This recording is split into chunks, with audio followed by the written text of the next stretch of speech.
Hello, everybody. I'm Christopher Woodburn, and this is your debut episode of Schmoedown All Access. I got a kick-ass crew with me today. We're going to discuss everything Schmoedown. First to my left, I got my co-host, TM Timothy Smith. What's cracking, Tim? Not too much. Great to be on here talking Schmoedown and with people that actually get my name right for once instead of mispronouncing it like the idiots they are. Definitely. Next up, we got my homeboy, Jeff Malicki. How's it going, Jeff? Hey, what's going on? Glad to be here. Glad to talk all things Schmoedown with y'all. All right. Next up, we got the main man, James Shimo. How's it cracking, man? Hey, it's cracking just fine, man. Glad to be here. Glad to be talking to Schmoedown. I think we can all agree that last match that we got was, too sweet. Yes, sir, indeedy. And last but certainly not least, we got Sicario himself, Sean Sandberg. What is up, everybody?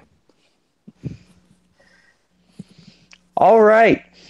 So, yesterday's match, everybody, we had the triple threat match for the number one contenders. We had Rachel the Crusher Cushing taking on Mike K.O. Kalinowski and Little Evil himself, JTE. Sean, I want to jump it off to you first. What were your thoughts on the match?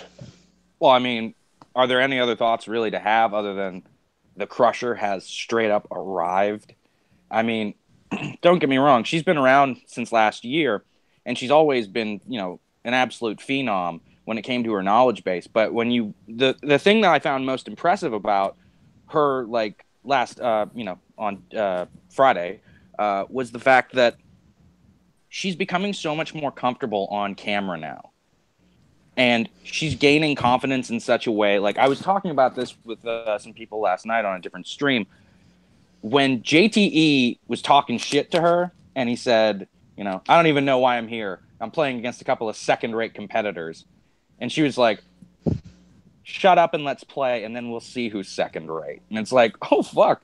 Like, I don't know if we would have necessarily seen that out of her last year, but like I said, with how much confidence she's gaining on camera, answering the questions and everything, I think that Rachel Cushing is undoubtedly, probably going to be the champ. Yeah, I definitely agree. And to go off of your point with the confidence, she was last year's Rookie of the Year, and she's in this debut match. That's a tough act to follow coming off such a prestigious award, and she hit on all cylinders. I mean, she didn't miss a question. She went multiple choice one time in second round, and she didn't have to answer a third round question, which was very impressive. So, yeah, I mean, she lived up to her name. James, what were your thoughts on the match? Yeah, just to echo what Sean was saying, I mean, that match was, I think, one of the best matches we've ever seen Rachel Cushing play. Just to see her come out there as strong and as, competitive as we've ever seen her. And like you said, to go, 100%, not missing a question, getting that bonus question, seeing her talk smack to JTE, letting this guy know, hey, you're not going to throw me off my game. I'm here to play. I'm here to win, and you don't disrespect the Crusher. That's the biggest takeaway from this. Overall, the match was fantastic. I'm constantly blown away by the new levels of production that they're able to bring to these matches. But overall, just in terms of the events themselves, like Rachel Cushing, number one contender, Sam Levine better watch his back. Oh, yeah. Yeah. Okay, Tim, on to you now, buddy. All right. I follow it more because with the Schmoedown, I look at it more as a storyline arc, kind of like wrestling, because I'm a big wrestling fan. And I do love the storylines that they've had so far, especially with Ken's betrayal of Rachel getting that confidence boost and challenging the Lion's Den head on. Trying to go to move into a future for herself, maybe also trying to save her fallen friend Ken, I guess you could say. And she had a great performance last night. JTE, he has hit that new leaf with his impressive wins becoming runner-up of last year's tournament. Him and his partner still holding the tag team titles. The only outside influence I thought was in there was Mike Kalinowski. Now, nothing against Mike at all. He's a solid competitor. I just don't think he should have been thrown in a triple threat match for a number one contendership. Not yet. I think we could have seen maybe some other people in there. Maybe, I don't know, Andreyko would have been a good storyline intro into it. You could have seen The Godfather, something like that along those lines, maybe. But I mean, for an overall good match, it was good. And I'm not going to count Sam Levine out because Sam did beat her to advance in the tournament and win the singles tournament and win the championship. So I'm not counting out Sam by a long shot. So it's good. It's going to be an interesting championship match, but I'm not going to count out both competitors. I don't think it's going to be a bulldozing win like some people might think, but it's going to be a good match. It's going to go down to the wire, but we'll see later on down the year once we get that match. Definitely. Jeff? Yeah, I loved this match. Like you guys said, Rachel has been on an absolute tear ever since her debut. And just to see her grow in confidence, from the beginning out to where she is now, I actually think that losing Ken as her partner did her a world of good because now she has to focus on herself. She has to bring it all. She doesn't have a partner to rely on. And, she's just being, more and more confident. And, I mean, to go a perfect game, not even answering any of the third round questions is just phenomenal. And then that little tag at the end where she teams up with Clark Wolf as the new team I'm so looking forward to that. Yeah, so as Jeff pointed out, let's talk about this new team up that we got, Rachel and Clark.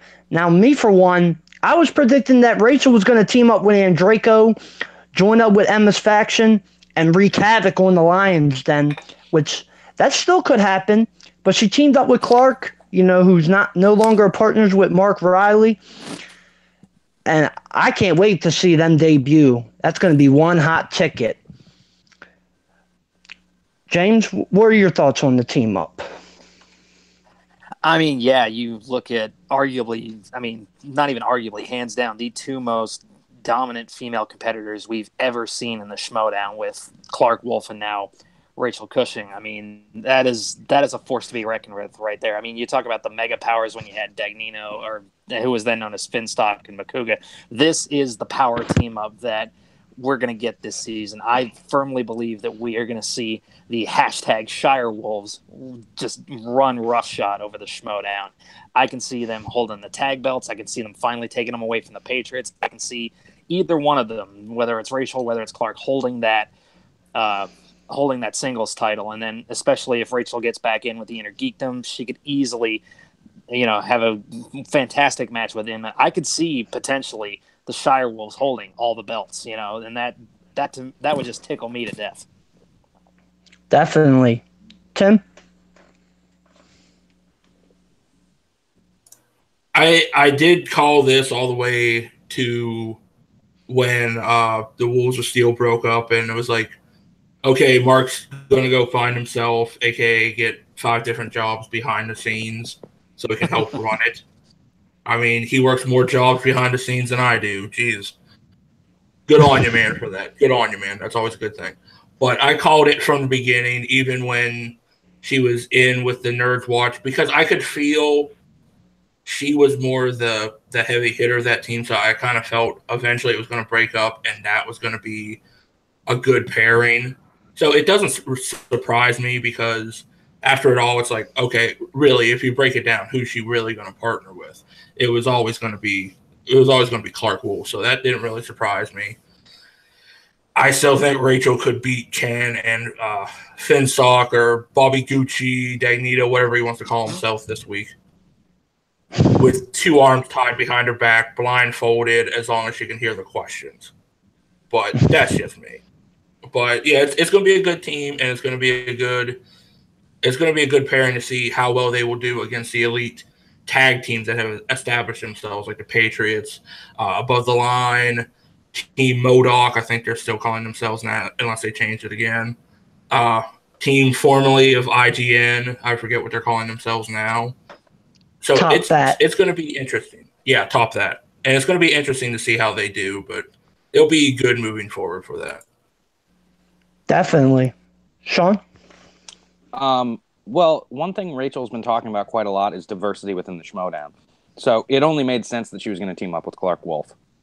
Like, really, it was the type of thing, I mean, don't get me wrong, a small part of me was sort of hoping that it would, not necessarily that it wouldn't be Clark Wolf, because Clark Wolf is, no pun intended, she's a fucking animal. Like, when it comes to trivia, that girl is unbelievable. One of the top competitors of all time in the Schmoedown, teams and singles. She's just she's ruthless. But a small part of me was going like, maybe Dan Murrell? Maybe Dan Murrell. Come on, bring back Dan Murrell. But yeah, all I got to say about this is, to paraphrase Wu-Tang Clan, Shire Wolves ain't nothing to fuck with. So Definitely. And I'll be the first to admit, I was a little disappointed when Clark and Riley broke up, because it wasn't that long ago that they teamed up. I mean, they teamed up the same night that the Patriots did, and look where they're at right now. They've been the champs for over a year, and now already, the Wolves of Steel broke up. It was a little disheartening for me, but Clark and Rachel, I mean, that's going to be a dominating team for sure. So I'm excited to see what they're going to do. And I think that they still could team up and join Emma's faction, because that would be a stacked lineup. Oh, yeah. It really would. And, even if they don't join Emma's faction with Endraco and whoever else she's recruiting, you now have one of the most elite teams, ever in the history of Schmoedown. Both Rachel and Clark are two of the best competitors, male or female, that we have ever seen, teaming up together. I think the Patriots' days as team champions are numbered. I think we finally have somebody who can take down the Patriots after 13 months of holding the belt. Yeah, I mean, it's going to be a Herculean task to defeat those Patriots. As much as most of us may hate them, they've been champs for a year for a reason. I mean, Above the Line, they got as close as humanly possible and didn't do it. So it's going to take a massive effort for somebody to dethrone them. But I do believe that Clark and Rachel can do it. Absolutely. Here's a question to throw out to you guys, by the way, really quick before we move on. Let's say Shire Wolves really start dominating. They beat the Patriots. Do you give the Patriots an immediate rematch? Yes. Yes. After holding the belt for a year, they do deserve a rematch pretty much immediately. Yeah, because what for sure. 8-0, 5 title defenses or something like that. That's obscene. Yeah, right. That's they're 8-0, ridiculous. 5 title defenses. I mean, it's unprecedented. Yeah, absolutely. And I mean, as long as Thad is still the one running things and he's all about those contracts and everything, I could see, Dagnino, that smarmy little, what that he is, sneaking a contractual rematch clause in there somewhere, so that way they're at least covered. And they'll find some way to explain that. Mm-hmm. Well, Thad's run as commissioner, it may be over by the time that happens, because first the Shire Wolves, they have to win 3 matches before they can even get a title shot. And Thad's contract was for 6 months, and he's been commissioner already for 3 months now. So Christian may be back in the commissioner seat by that point. How does everyone feel about Thad as commissioner, out of curiosity?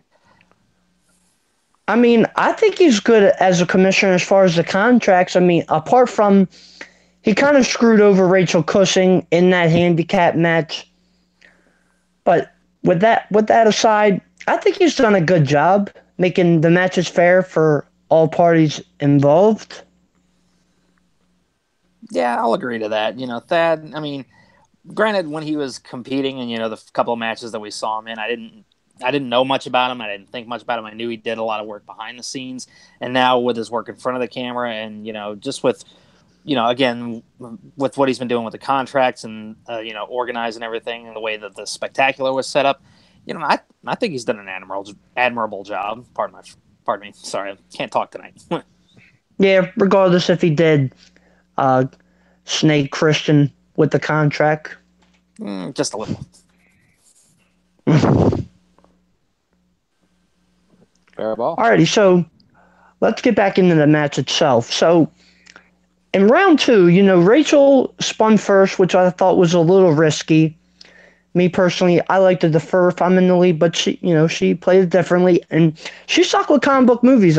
I thought that was a big risk, considering that's a Kalinowski's, top category, and he really needed some points. So, I mean, what did everybody think about Cushing taking it?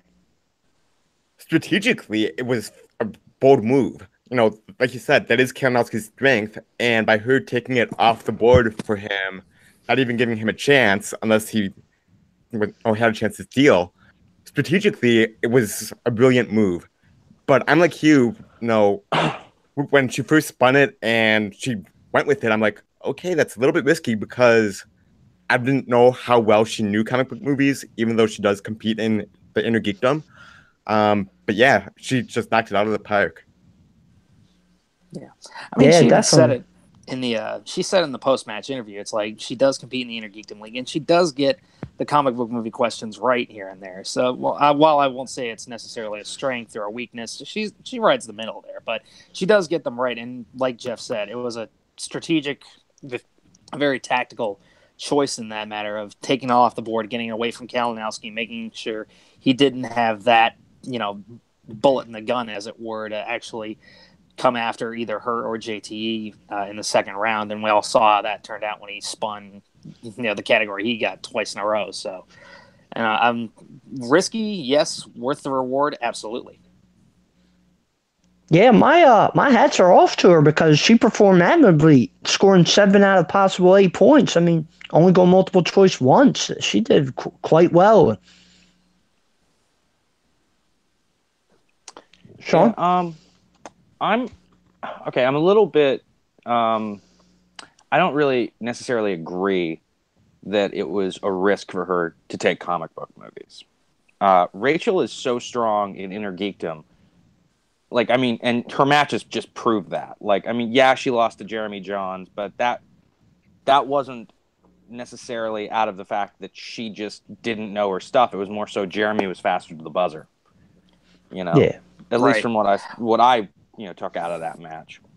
But so for me personally, I think Rachel is just such an animal when it comes to Inner Geekdom categories where, yeah, she was aiming to cripple Kalinowski for his spin if he wound up hitting comic book movies. But at the same time, I just think that, she was looking at it from like a logistical standpoint where it was like, I think she was like, okay, do I want Meryl Streep or spy movies where, I have the risk of hitting those things, if I spin again, and you know what, I'm strong in this, so I'm just going to do this.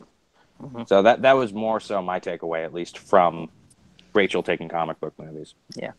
Well, to go off your point there, Sean, I mean, you're right. It wasn't necessarily so much a risk from that standpoint. The way I think Jeff and myself were looking at it, and Jeff, I don't mean to speak for you, but when we do see her compete in those Inner Geekdom matches and she does land on the spinner's choice, 9 times out of 10, what does she go to? She goes to the Lord of the Rings. She goes to the Harry Potter, the stuff like that.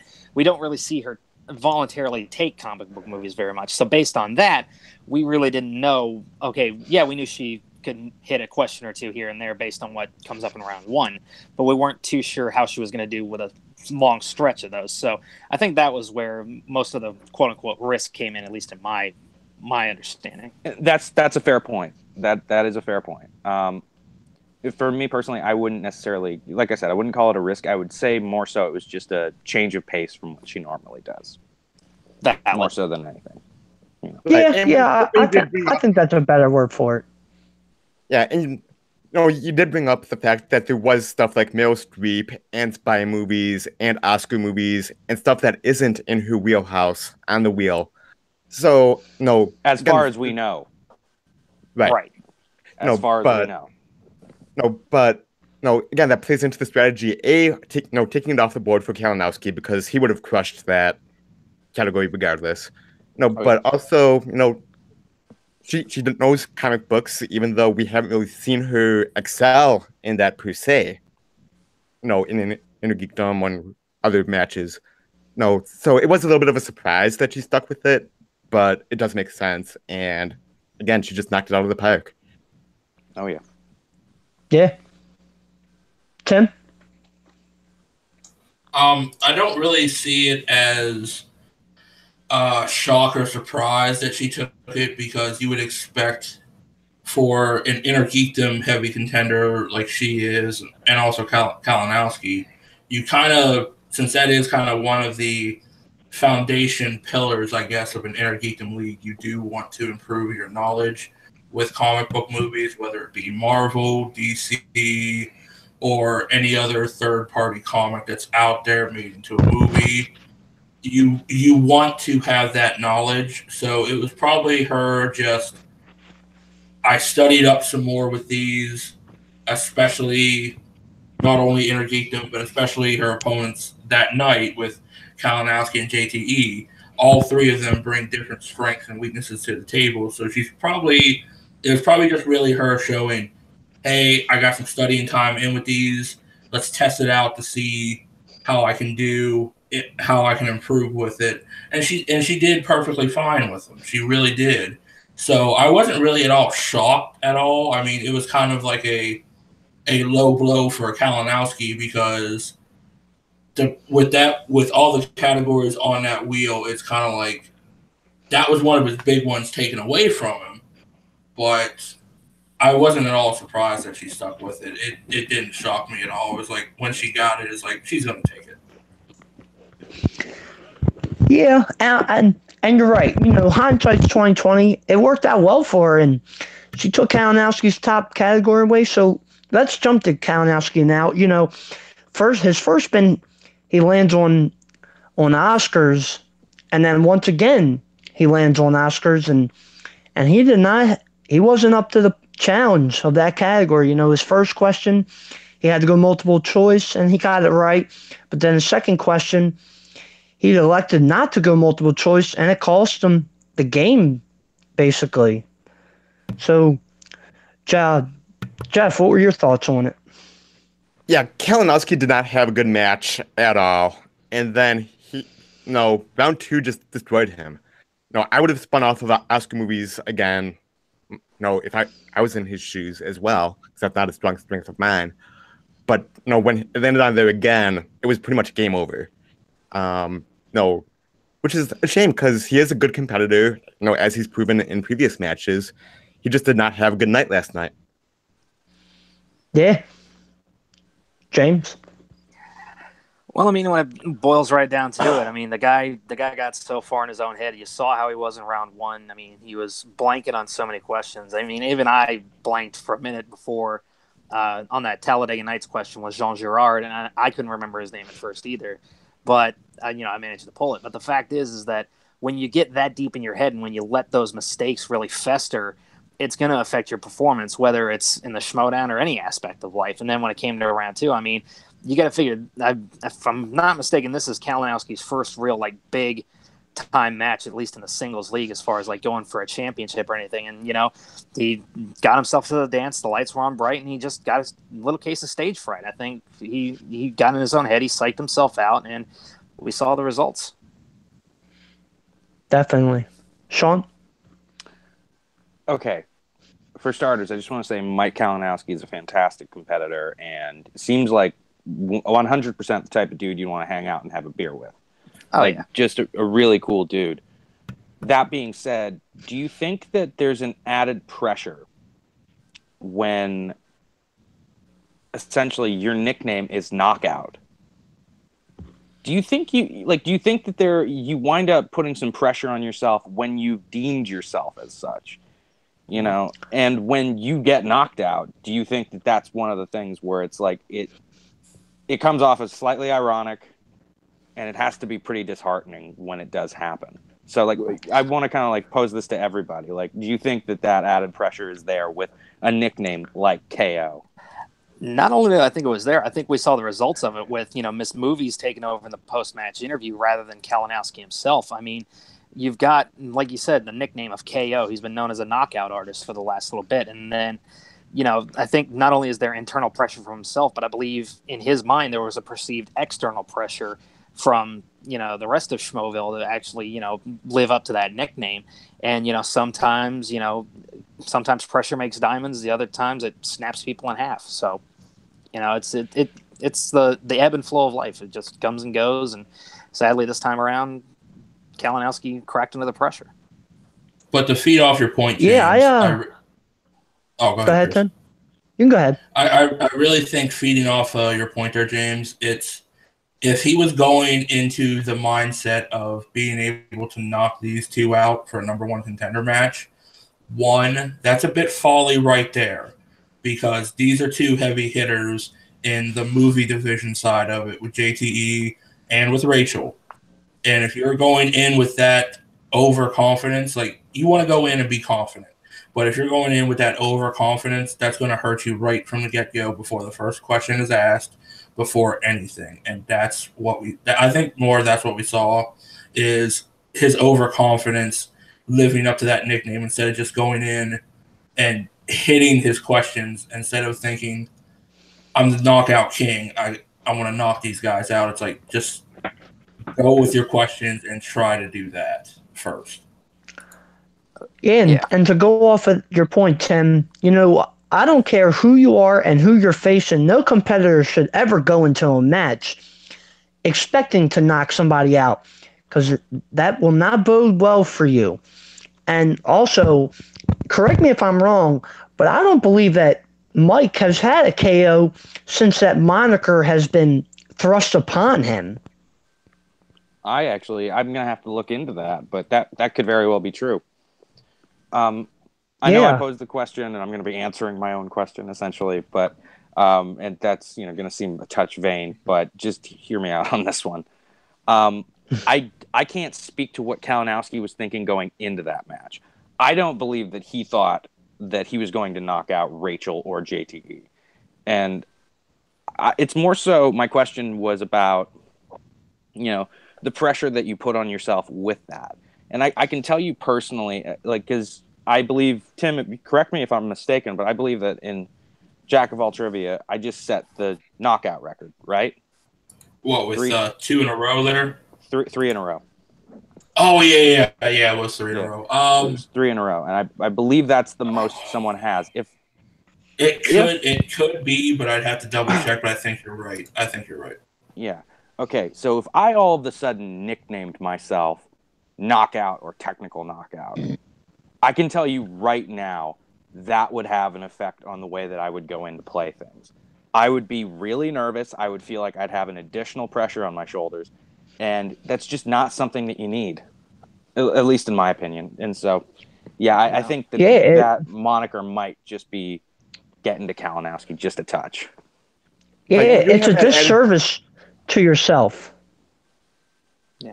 And like you said, Sean, I mean, none of us can speak to Kalinowski's state of mind going into this match. I mean, because none of us know him personally. We don't talk with him or anything like that. So we're not Kalinowski. We're not in his head to know. So whether or not he is letting that get to him is just something that remains to be seen. But again, it's pure speculation on our part. Exactly. It's total conjecture, but it's more so like a theory on why it might be happening. Right.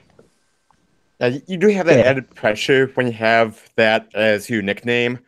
And then, to have that huge ego bruise, that major damage to your ego, having a performance like he did last night, no wonder why he up and left and did not do the post-game interview or anything else, because that's going to mess up with your head. You have this nickname, you have this reputation, and then all of a sudden you have a performance like he did last night, and it's going to be interesting if he changes his nickname or where he goes from here. How does he come back from this? Definitely, because he's definitely got to do some studying for that next match to prove that this was just a fluke. he didn't. At least he didn't tackle anybody after the match. So that's always a boost up when you don't have any more physical violence, and hopefully they hired 2 mob security guards to stop that. Yeah, but I mean, you look at going off some of the points. He's gonna have to shake this off and things like that. I mean, you got to look. At the end of the day, he had a bad game. I mean, everybody has one of those at some point or another. Even Michael Jordan at some point, didn't have the best game. And heck, even Tiger Woods needs to swing. Exactly. I wasn't gonna go there, but thank you, Sean. And then, like I said, even Tiger Woods needs a swing. Yeah, and even Tiger Woods needs a swing coach here and there. So, it's just a matter of taking the loss, saying, all right, I screwed up, it happens.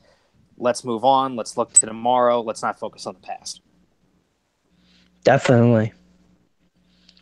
Okay, so does anybody else have any other thoughts about the match? Or I got one after seeing it, and I think it's more of I think more because I looked at it as more of a production value that they really are getting.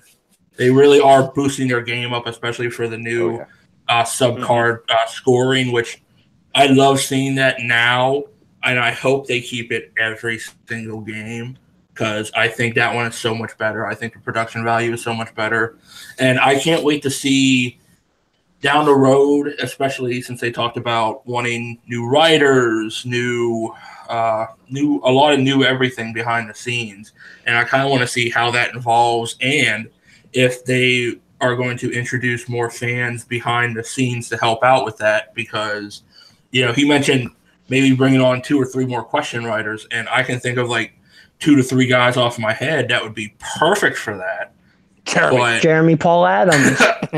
Yes, Jeremy. There's also a few. He lives in California as well, so that's actually not out of the realms of possibility. Yeah.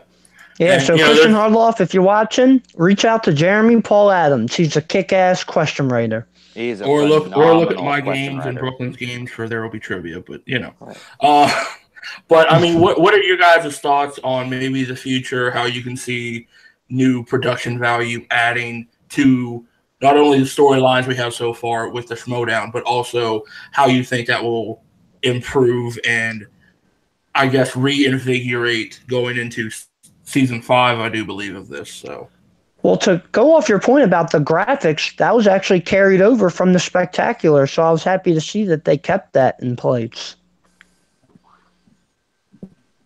Yeah, like that's my thing is like you said with the graphics and everything. Like I love the fact that they brought that in for the Spectacular. I love the fact that it's carrying over into the new season. Being able to keep track of how many JTE rules somebody has used or whether they've still got their challenge or not. As an audience member, to me that helps a great deal and it really adds to the experience. As far as going forward, with adding new production staff, the writers behind the scenes. I would just like to say, Christian, where do I submit my resume as a backstage interviewer? I'm just kidding. But but no, in reality, like I can easily see this like evolving into this thing because Christian has talked about it endlessly. He wants to add more undercard matches to each, video that they put up. They want to, expand this to like putting together a home game that you can play with your friends, with like a board game like Seen It or anything like that. And I'm like, Android app. The Android app and things like that. And I'm thinking to myself, this thing has come so far from where, Mark and Christian started, and just to see it continuing to evolve. And because, again, it touches something close to my heart, which is movies and entertainment and things like that. I mean, I love seeing something like this that I've gotten so passionate about and that people around the world have gotten so passionate about, and to see it growing and continuing to evolve, it makes me excited for the future. It also makes me nervous because I'm wondering how they're going to, be able to keep pulling this off. And, thank God for Patreon, and I hope that's doing well. I checked it the other night. They've got over like 1,000 patrons already, and it's still growing. 1,500 when I checked earlier this morning. Wow, that's fantastic. So yeah, I'm fully intend to become a patron at some point when I've got some extra walking around money, on a minimum wage salary. Not easy, but you got to do what you got to do. But at the same time, like I said, my heart and my soul is into the Schmoedown. It's become one of my favorite things. I look forward to every single match that I see, and to know that it's going to keep continuing like this and it's going to keep evolving and the new stuff that they have planned. I'm amped up for it, man. Definitely. Sean? Oh, I was going to actually just wait for Jeff because it seems like he's going last every single time during one of these things. That's fine. Go ahead, Jeff. The production they used this season, and even that we saw the improvements through season 4. I mean, like you guys mentioned, seeing how many JTE rules people have left, seeing if they have the challenge left, that is fantastic. One thing I would like to see them add, and I don't know if it's feasible or if it's something that they want to do, but when it gets into round 3, I'd be interested to see what numbers correspond to each category, and it would add that as an audience member, it would add that extra little piece of drama as you're seeing the competitors choose the categories and choosing the numbers. I don't know if it's something that they want to do, if that's an element that they want to add, but I do think that would be an interesting spin on things. That's a fantastic I love idea. that idea, Jeff. Yeah, I mean, I think that's a freaking great idea. It would add an extra level of drama to it because let's say, you got to pick 1 through 17 or something like that. And Rachel, the third one that she picks is Lord of the Rings, for example. Like, how friggin', if you were a Rachel Cushing fan, how fucking pumped would that get you for the end of the match? You'd just be going like, she's got Lord of the Rings. Is she going to get it? Is she going to get it? And then she probably gets it, most likely, because I think the only person I've ever seen who knows more about Lord of the Rings than Rachel Cushing is Robert Parker. And that's just because Robert knows way too much about that shit. Like, Sean, how many of our friends are we just going to just throw the names out there tonight with this? I mean, hold on, let me go get my list, my Nico list on here on a whiteboard. There you go. It may seem as though I'm pandering or something like that, but at the same time, I genuinely mean that about Robert. He's just a freaking terror. Oh yeah, Nothing against Robert. Robert is great with Lord of the Rings. He's great with basically any question you give him. He's like, but yeah, as far as the Robert is goes, great. Oh, sorry. But as far as the production value stuff goes, I think that it's looking fantastic. Like, just as far as like everything goes, like you can see where they're putting the money towards nowadays, and I just love it. I absolutely adore, what they've done with the Schmoedown and changing the color scheme as well to black and red. Yeah. I was going to mention that earlier, but yeah, the new color scheme of it, I really think it makes it pop for. This is a whole new season, a whole new territory, a whole new world to see who's going to come out on top. Yeah. And it's so great to just see that, to add it, and I hope they keep going with it, that it's just not for specialty matches. I really hope they keep going with it because it is a great thing to see, and I really can't wait to see what new elements they add into it to really get more of a shock value and investment from us for these matches. But, by the way, guys, really quickly, I just got a message from Caleb saying, "Wait, are you guys already going?"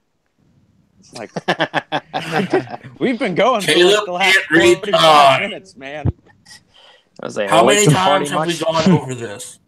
Him and Hunter think Central Time is in charge. It's not. Like, going off of you guys' points about the color scheme and everything, I think it's really cool, like you said, that they kind of changed it up to kind of show, it is a new season, because it's very much, WWE in a way. Like, every now and then, like Monday Night Raw or SmackDown, they'll go through these theme changes. They'll get new graphics, they'll get new theme music, they'll get all this stuff. Exactly. And then you get the specialty sets for, the big pay-per-views and everything, which hopefully they'll still include for something like, the free-for-all, the spectacular, the, collider collision, whichever ones they decide to throw on this year. So like you said, I hope they do continue with that, because it really shows, again, a progression and evolution season to season. Definitely. Yeah. All right, so one last thing I had to mention, I almost forgot about. Who loved KO's impression of Stallone in the beginning of the match? the cosplay or the voice? The voice. I mean, the cosplay was good, but the voice had me going pretty good. With I wasn't crazy about Geppetto, fucking yeah. Well, yeah, it was all right.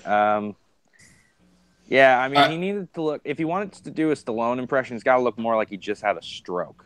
Yeah, I think. Yeah, I think more that helped get into his own head when he did that, because like you saw a lot when the Outlaw, when good old John Roca did that back in the early days of I'm going to be a heavy heel, and we saw what happened with that. But I think with everything from last year too, it probably didn't help. And I know he wanted to come out and rip on JTE for that, and you can't rip on Rachel for anything. Good luck finding something, unless you're Ken coming over there and pointing and laughing at her. That was really it. But but even then, it's like, what does he really have on her? Like, you carried me during our team matches. They're probably going to drop him like they did Burnett by the end of the year. I guarantee it. Hey, maybe. Who knows? Well, if they drop Ken, they're going to have to be prepared to drop Grace. Oh, yeah. No kidding. Oh, yeah. That's a good point. Or they add an extra storyline where she stays and he goes, and there's trouble in the relationship. It's like, yeah. I think definitely will see. That'd be overkill for me, though. I'm not gonna lie, that'd just be total overkill. Though, I mean, who couldn't see Dagnino saying something along the lines of, "Okay, look, Ken, it was fun while it lasted. Take that little Ratchety Ann doll and go back behind the dumpster somewhere like you normally do. Get out of here." Ratchety Ann. Or he does another outside interview and then has to run from Collider Mall Cop security to get off the premises, because that was his finest moment of last year. Was all of a sudden they're out there in the parking lot. Oh man, what are we gonna do? Here comes Finstock running, like looking around, like, okay, here's what you do, and then he just takes off. Like, that was hilarious. Yeah. Definitely. All right. Well, unless anybody else has any other thoughts, I think this is where we'll end it. I think I might have one more thing, because there's one thing we didn't really touch on when it came to the three-way match. Okay. JTE. None of us even talked about JTE's performance. Right. We talked about Kalinowski and how he didn't do well, and we talked about Rachel and how she kicked, major ass. But none of us really talked about JTE, so I'll throw it around to everybody, and then we'll wrap things up. How do you guys feel about JTE's performance? Do you think this is just a hurdle for him to get over, a little bump in the road, or do you think that he's back to the ways of 2016 JTE, where he can't buy a win? No, I think he's back. No, I think he's on the progression that he's continued from 2017. This was just a bump in the road. I mean, Rachel will destroy anybody and anyone in her path. JTE did not have a fantastic night, but he had, I'd have to look at his record and know some of his previous matches, but I think he was about average for what he's done over his career. So he didn't necessarily have a bad match. He just got outplayed by Rachel, just like everybody else did. Yeah. Well, I gotta disagree with him not ever having a bad match, because his championship match against Riley 2 years ago, he was dreadful in that. Well, but to be fair, Chris, that's when he kind of hit his skid of needed to change it up, and you saw him progressively get out of that skid. I think. Yeah, like Jeff said, it wasn't one of his better matches, but by far it wasn't one of his worst. And I think we'll see him climb back up the rankings in season 5. I don't think it's going to be down to, Jobberville like how last time was for him.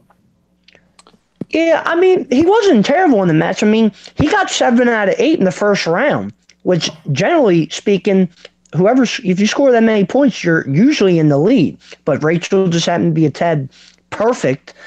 But round 2, he stumbled a little bit in new releases. He definitely should have went multiple choice on that Ace of Butterfield answer, and he didn't. And that cost him, because Rachel really, she kind of cemented her lead in that match at that point. Yeah. Yeah. Also, one final thing, guys. How do you feel about the fact that Schmoedown app questions are being asked in the match? Because as someone who's played a few hundred matches on that, app, I can tell you right now that AVP question is on the app. I've I noticed it wouldn't going know. the other way. I've not noticed it going from the app to the actual Schmoedown, but I have noticed from the Schmoedown into the app. Yeah, it goes both ways. Like, you'll actually see someone's from the app. I feel like it's almost like a test with Christian, where he's like, did you buy the app and are you playing it?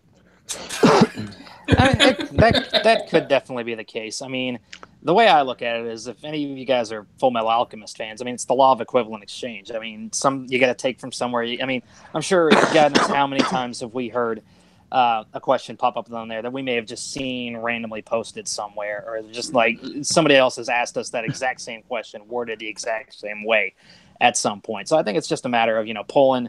Maybe it comes down to Scalisi's like, okay, I'm running out of time. What's an easy one? And he just pulls up the app and he writes one down. I mean, like I said, I can't speak to it, but it could be just a situation of where it's just so familiar from any number of places. It was just an easy one to write down. So, but then going off Jeff's point on the whole JTE thing.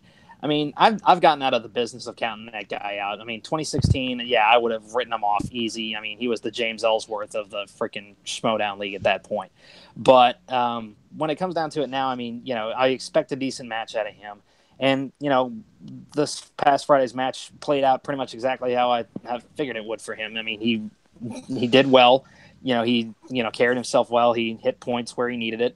And then, like everybody else has said, I mean, Rachel was just a little bit better. So, like I said, it wasn't so much that I think we, kind of just forgot about JT. It's just the consistent performance that he's had over the last year. It just, nothing came out of left field. Nothing surprised us. So it wasn't a shock, and it just wasn't fresh in our minds to think about it. Whereas, Kalinowski doing as poorly as he did, and then obviously Rachel crushing it. Those were the two, highlights to really look at.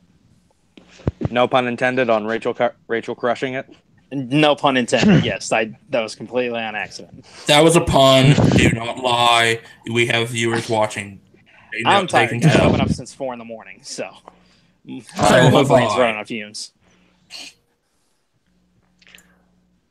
Now, question to everybody: who here knew JT's 3-point question? Because I've seen Hook a million times, and I did not know it. Right here, I worked it out. I was like, wait, where have I heard that before? And I said, wait, that sounds like something Robin Williams would have said in Hook. And then I actually looked it up after, because they didn't give the answer. So I looked it up. I'm like, am I right? And yeah, it turns out it was from Hook. And I was like, okay. I mean, it looks like I know more about that movie, considering I haven't seen it in a couple of years. But yeah, like I said, I kind of knew it, but I had to confirm. Yeah, I had it written down as Hook ? On my page. So. Yeah, like I knew I had heard that line, but I'm like, I couldn't piece it together. A pirate and lawyer. It didn't click for me. Yeah, I did not place it at all. Tim, how about you? Did you know it? Oh, I watched that match on, like James was talking about. He's been up since 4 a.m. His batteries are running low. I actually watched it right before I got a little bit of sleep, so I don't even remember his 3-point question, but I remember he missed it, and it was just like the Rachel after party started and probably won't end until Tuesday for whatever tag match will be out. Pretty much. Right. Yeah, the specific question itself was, it was about naming the movie from the quote, and the quote was, "I'm not a pirate, more specifically, I'm a lawyer."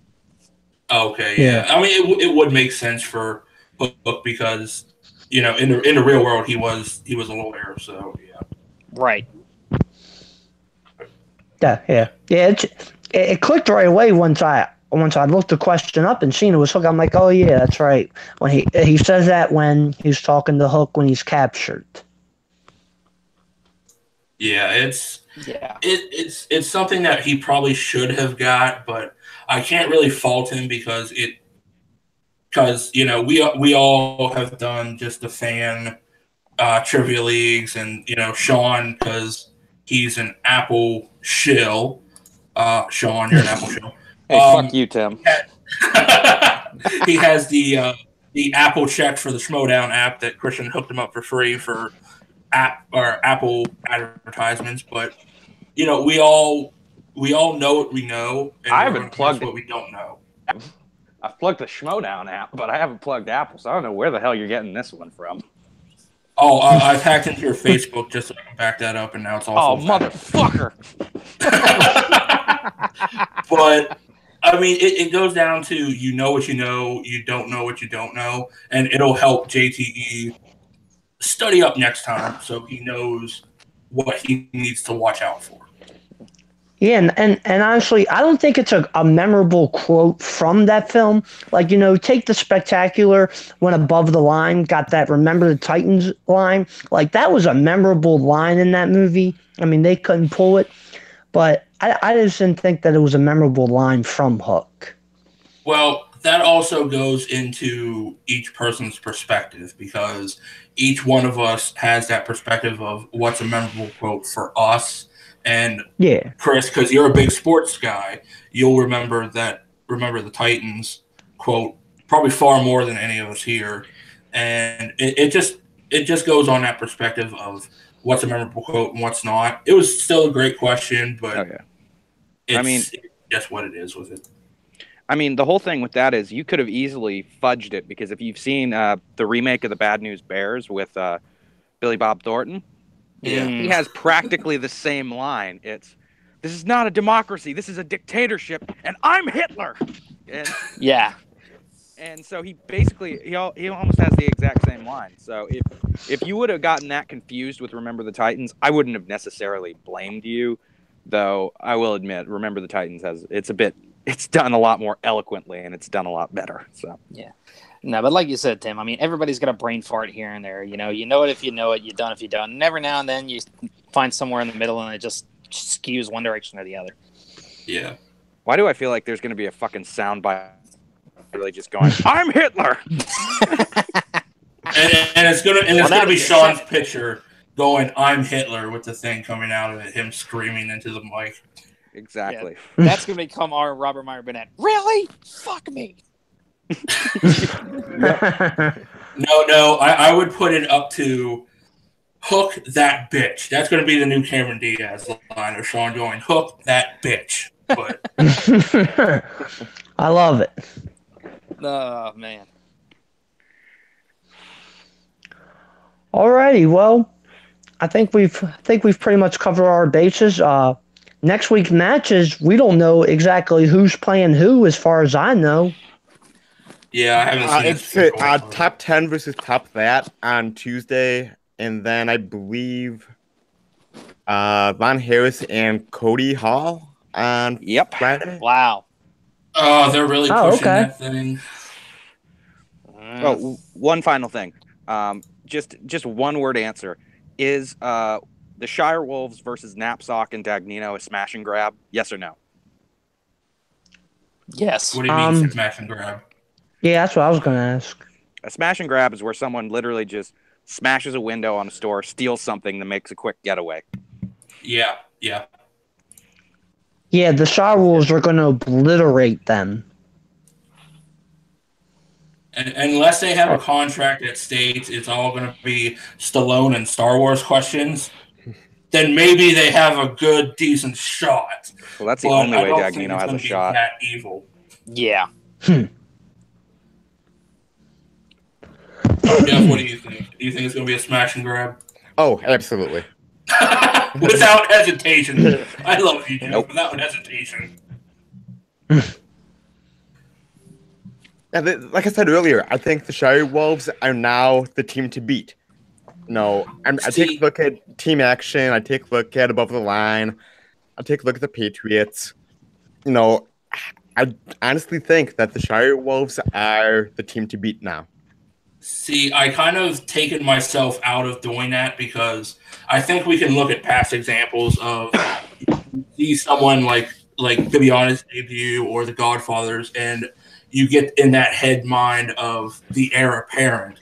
and I've stopped doing that because I think we all Fair did point. that when the Wolves of Steel were announced, and they That's had right. that Didn't we all run. do that when Merle and Riley were team partners? Yeah, exactly. I And mean, fuck. I would give the Shire Wolves a couple matches before I decide, okay, that's my moment. I'm going to give them like a 2 mulligan to see what happens. Right. Yeah, and In plus, terms, honestly, and this is real quick. And honestly, Jeff, I think with the Patriots, they've had the belts for over a year. Until they're beaten, they are the team to beat. Oh, yeah. True enough. I mean, going off of like what everybody's saying, as far as the question on the table is the Shire Wolves versus Dagnino and Knapsack smash and grab? Absolutely, because you look at Dagnino, that guy is a movie trivia knowledge dementor. He sucks it away from everybody else without getting any to himself. It's done. You're over. You're done. He makes everybody else consistently dumber every single time he's in a match with somebody. Unless he's playing manager, and then somehow everybody fucking wins all the time. Inexplicably, like his bizarre luck runs off on everybody else until he starts to open his mouth in an actual competition.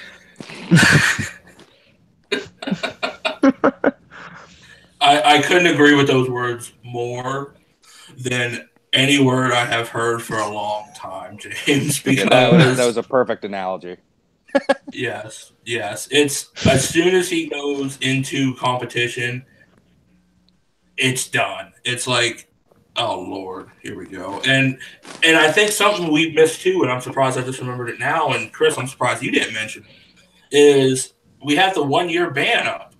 Yeah. Are we going to see Finstock in the near I future? believe that's up today. Oh shit! Oh. Well, I think I have the answer to that because during the Schmoedown Awards, when they did their whole retirement ceremony, it included Finstock in that list. So, I mean, as far as I know, Finstock is gone forever. But how many times have we seen Finstock switching in between Finstock, Bobby Finstock, Gucci Man, whatever the hell he's calling himself now. But we've seen it before with him. Until he actually takes that Finstock mask, holds a lighter up, and burns it. Hopefully he drops it before he burns his hand.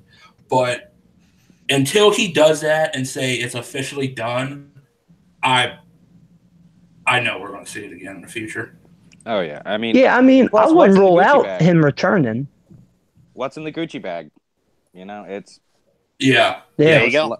Most likely, it's the Finstock mask. Mm-hmm. I'll agree to that. Yeah, it's definitely possible. Unless it's like Emma Fyfe's severed head, then I don't see.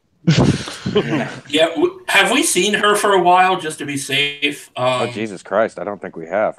Not since the award show. I don't know. Chris, I know you follow her. Has there been any police reports or anything, just in case we don't see like blood dripping out of the Gucci bag? Yeah, are we gonna have to put He's out not an talking APB about on following this her one? on. Yeah, he's not talking about following her on social media either. I think Chris actually has the drone following her around somewhere. Okay, yes. I am a huge Emma Fyfe fan. I won't hide behind it. I am. Emma Fyfe, you rock. But no, I don't think we need to put out an APB on the whereabouts of Emma Fyfe's location. I think she'll return soon enough. She's Is probably she in your locked in the basement with closet. Harloff? Is she in your basement with Harloff? I want to know right now. If only that were true. Jesus Christ! I told you I'd bring some fun to this. Man, this is starting to become like before we even got on the stream. How much shit was just going off the rails. No, it's no, folks. It's nowhere near that. It's nowhere near that. Give it time. Okay, so let's preview next week's matches a little bit. Like Jeff said, we got Top That versus Top 10. I, for one, believe that Top That, I think they're going to come out victorious. I mean, Top 10, they came strong at the Spectacular, but Top That, their team, they're on a mission, and I think they're going to defeat Top 10. And I do believe, stating in the rules, this could lead to a future title shot, since they did win against Team Action. It's a number one contender match. Yeah. So I don't want to vote against my boys, but top that is, I don't care if they change their names, they are still as dominant as ever. So it's going to be a hard hill to climb. Yeah. Definitely. Yeah. Yeah, I mean, I don't when want to vote against top 10 because I love Roka and I love Matt Nost, but I am a little bit concerned about what's going to go down on Tuesday. I do think that top that will end up winning. Yeah. Right. Yeah. I mean, I'm sorry. Go ahead. sorry. Go ahead, Sean. No. My bad. You first, buddy. All right. Well, here's the thing, and full disclaimer: I am a card-carrying member of the Outlaw Nation. I love those guys. I listen to the Top 10 show every week. When it comes down to it, I've been firmly behind those guys since day one, even back when they were heels. With that said, even I've got to acknowledge that Top That have, they are no slouches. They are a team to definitely watch out for. So with that being said, my heart is going to go with Top 10, but I'm kind of leaning a little bit of the other way towards Top That. I'm still holding out hope for my boys, but at this point, it's too tough to call. Same thing, man. Yeah. I love Roka personally. I think this really comes down to how Matt Nost plays. Because I don't think I'm making a controversial statement in saying that John Roka is the stronger of the two competitors within that team. I like Matt Nost. I'll agree I think to that. he is a great guy, and I love listening to almost anything that he has to do with when it comes to podcasts. But yeah, at the end of the day, I think it's really going to come down to how Matt Nost plays, and I won't rule out the possibility that Top 10 wins it. But I will say, just personally, I don't really see it happening against Top That. I think Top That's going to come out on top. Funny enough, no pun intended. But like you said, Matt Nost has to have a strong game for that to happen. He does. He has to play strong because there's no way that Top That's going to shit the bed. I mean, and if they do, that's like fucking remarkable. But yeah, I really do think it just comes down to Matt Nost. Yeah, and Matt Nost has been doing better recently, but he is very inconsistent in his performances. I mean, you can have him where he gets most of his questions, or you can have a game where Roka carries the team entirely. And like you said, it's gonna come down to how well does Matt Nost perform on Tuesday. I'm still gonna take Top That. My heart says Top 10 because I love Roka, I love Nost, but it's going to be a good game, and it's not going to be easy for Top 10. So I got asked this question last night. There's no way that Top 10 breaks up because, Roka is just such a loyal guy to Nost. But if you had to choose a new partner for John Roka, who do you think would be a good fit for that? Ooh. Like just someone that's going to elevate him and get him back to those team titles. Who do you think it would be? And Draco. Yeah.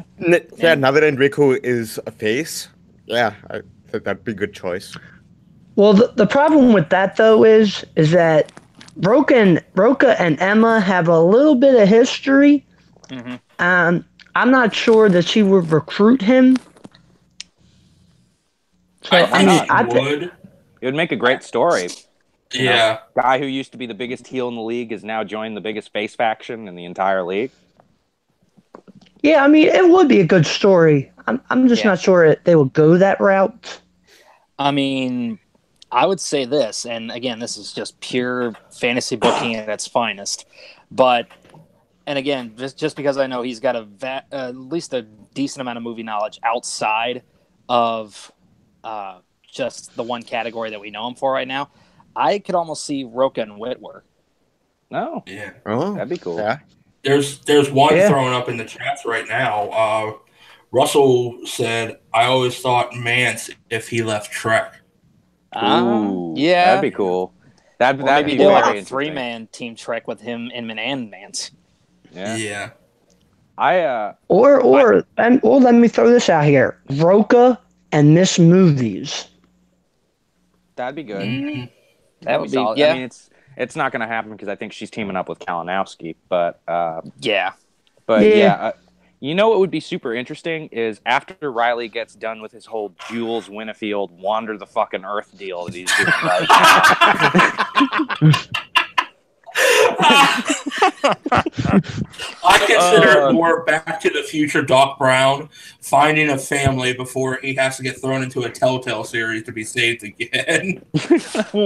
That's okay. That's fair. But no, after he's done doing his whole wander the earth thing, do you guys think that Roka and Riley would actually make it for a good team? Because I think the two of them together would be fucking unstoppable. Yeah, absolutely. Yeah. Yeah. Yeah, they both can balance out holes that they have. Oh, like with Riley, he doesn't know biopics as well as Roka lives, breathes, sleeps, eats biopics. So that would be a strength for him. A strong strength with Riley, especially with horror. And it would be a good team up, but I just kind of worry if you have another two big names teaming up to see what happens. And I throw it out there because that's the prime example that we have with Wolves of Steel, but it would be pretty damn interesting to see that. It really would. Yeah, but we're probably all speculating for nothing because I honestly don't see Nost and Roka breaking up. No, exactly. No. No. It's purely conjecture at this point. Us all Yeah. bouncing ideas off one another, but Yeah. it's a conversation to be had at the end of the day. Yeah, they have Yeah. a matching Schmoedown fans. burial plot beside each other at the local cemetery, probably. But Yeah, and on the tombstones it just says, "These are presented by two saucy broads." together forever. All right, so let's talk a little bit about Lon Harris going up against Cody Hall. Wow. Smash and grab. That's my take. All right, Yeah. smash and grab. That's my take You as know- well.